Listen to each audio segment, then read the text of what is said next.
Good evening, Valley. Thank you so much for joining us in CBS 4. I'm Sebastian Nava. At the top of your Valley headlines, McAllen ISD is approving pay raises for teachers across the district. Teachers will begin earning a base salary of over $55,000, with the number increasing by over $1,500 in a teacher's first 2 years, by $2,500 in their third and fourth years, and by $5,000 starting their fifth year. After 25 years with the district, teachers will be making over $71,000. The funding for the pay raises comes from House Bill 2, an $8.5 billion school funding bill. In the bill, state lawmakers set aside over $4 billion to increase teacher salaries statewide. The state is also setting aside over $1 billion to fund insurance premiums and teacher retirement pensions. And pro-life advocates are celebrating a major victory from the Supreme Court. The court is siding with South Carolina to block Medicaid funding from going to Planned Parenthood. The 6-3 ruling prompted protests outside the court. The decision came down just as Planned Parenthood CEO spoke with lawmakers on the Hill. She says the ruling will be devastating for Medicaid patients seeking basic care like pap smears, birth control, or cancer screenings.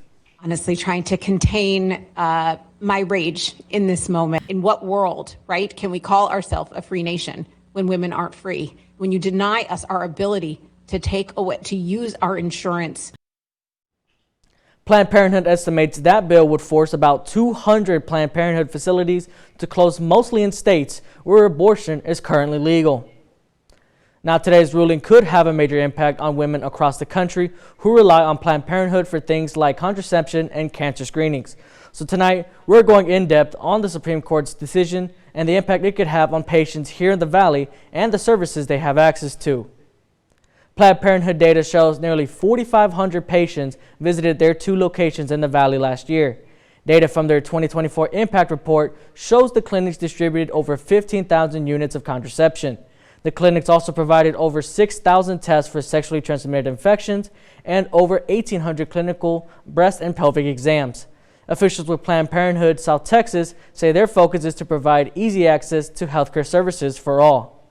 So we're always here for our community for more than just, reproductive healthcare services. We have everything. People can come here for diabetes, weight loss management, if they want to get just their blood work done once in a year. So we're here for them. And you can find more healthcare resources by going to Planned Parenthood's website or by going to our website, valleycentral.com. That's strong.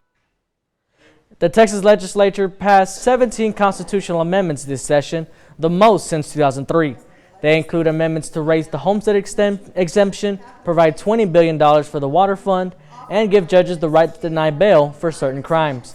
But those amendments cannot become law without a majority of support from Texas voters. Today, the Secretary of State randomly assigned each amendment with a proposition number by drawing them out of a bucket. Texans will vote on the 17 propositions in the November 4th election. Early voting will begin October 20th through the 31st. You must be registered to vote by October 6th to have your voice heard on each proposition. Now, going in depth for you tonight, one of the amendments voters will also decide on could give tax breaks to people looking to install border security infrastructure. Amendment 17 would give property tax exemptions for that type of construction on properties located in a county that borders Mexico. 32 counties across the state share a border with Mexico, including Cameron, Hidalgo, and Starr counties. Lawmakers have yet to define what counts as border security infrastructure, and the amendment will be on voters' ballots for the November 4th elections. And in a couple months, students will head back into the campuses of Texas colleges and universities for the fall semester. Before then, schools are being tasked with figuring out which of their students aren't legally in the country to make sure they're not offering those students in-state tuition. State Capitol reporter Adam Schweger talked with one school who's fighting back. Our Austin sister station KXAN spoke with former Governor Rick Perry, who initially signed the DREAM Act into law. He said the types of undocumented immigrants in the country is different now than it was then, blaming the immigration policies of the Obama and Biden administrations. The end of the Texas DREAM Act is set to have a major impact on thousands of students across the state, including students right here in the Valley. So tonight, we're going in depth on the financial toll it will take on UTRGV students. Now, according to the university, in-state students paid around $10,000 in tuition. and out-of-state students paid over $22,000 for the 2024-25 school year. And for students right here in the Valley who aren't citizens, the cost could go from $19,000 to over $31,000.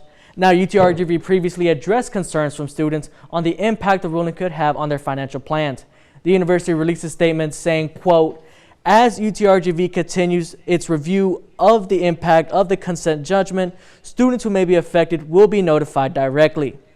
Thank you so much for joining us here on CBS 4 News. I'm Sebastian Nava.